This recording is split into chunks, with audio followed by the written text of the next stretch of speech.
Oh, yeah. All right. This is like real stuff. Y'all looking at me like this is television. This is like real. This is a live thing. I'm here.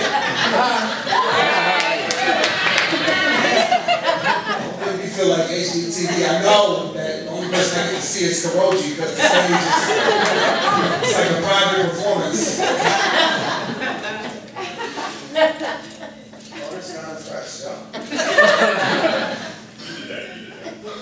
And when you mix something old with something new, since I'm up here just playing, right? I mean, not playing, I mean, I'm taking the time seriously. But I'm off on such, as is such. I'm going to mix our old and the new real quick. Check it out. She should be worshipped. Oh, see that?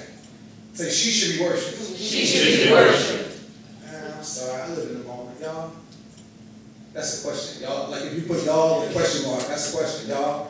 Right. Do y'all? Yeah. She should be worshipped. She should be worshipped. She should be worshipped. She should be worshipped. She should be worshipped. I should be worshipped, not me, y'all. Oh, wait, fellas, like, I don't care how y'all feel about what I'm doing, but like, this is particularly for sisters. I mean, I want y'all to hear it, but don't say I should be worshipped. Okay? This is for the sisters, okay? I should be worshipped. I should be worshipped. I should be worshipped. I should be worshipped. I wish my okay.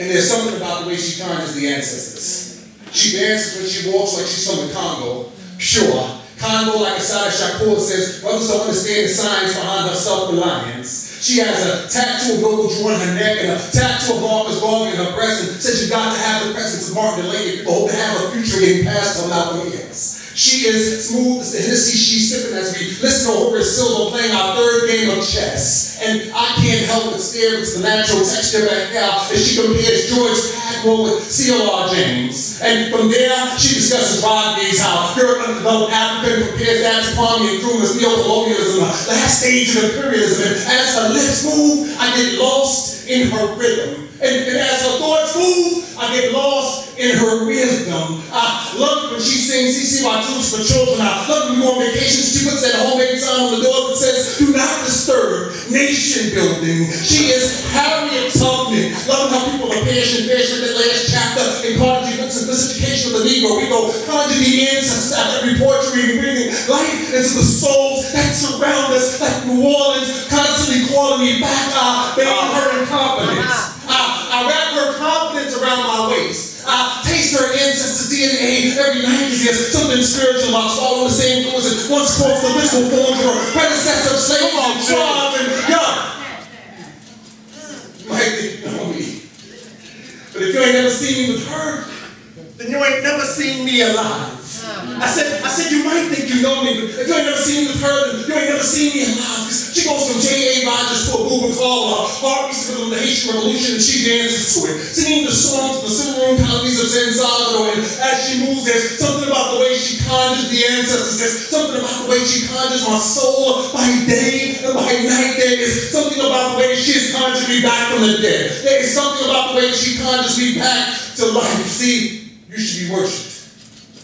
But instead, you're surrounded by a perfect circus of plants. And worthlessness abounds because purpose isn't found among cheap drinks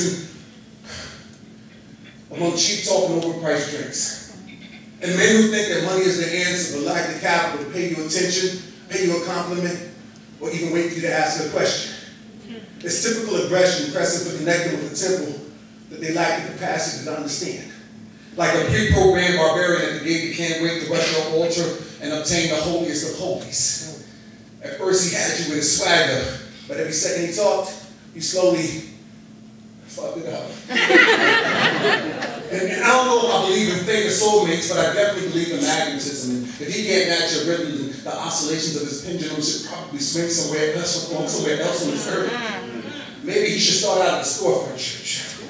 He is beneath your cathedral. He needs to learn and improve the quality of his service, especially if he can't understand that you should be worshipped. Like an icon. like a monolithic pylon surrounded by ionic columns and marble floors. Because you deserve more than some jerk sitting next to you at the bar talking about he lost his number, did he borrow yours? Flash your money, ask me what happened. He stuffed your pocket with 20s, trying to entice you with the commodity of which you have plenty, and if you had any interest, it was diminished by the shallowness of his verses. What type of maniac doesn't understand that you should be worshipped? But instead, he's looking at your skirt with lust, and classless men turn women into mind readers, and still some women believe that they can change them. Could fix them, train him to get on his knees and worship them like a religion, and meditate on them like a religion. Give them the opportunity to fill their chapel with hymns and a chorus, hoping that he'll rise to the occasion 14 times like Horace's father. Why bother trying to change a group into a priest that his level of exegesis is never memorable, cannot be memorable? He lacks the level of levity necessary to levitate your bacilla above the surface. And until you begin to perceive men's energy, you'll never see the degree of spirituality with which you can be worshipped.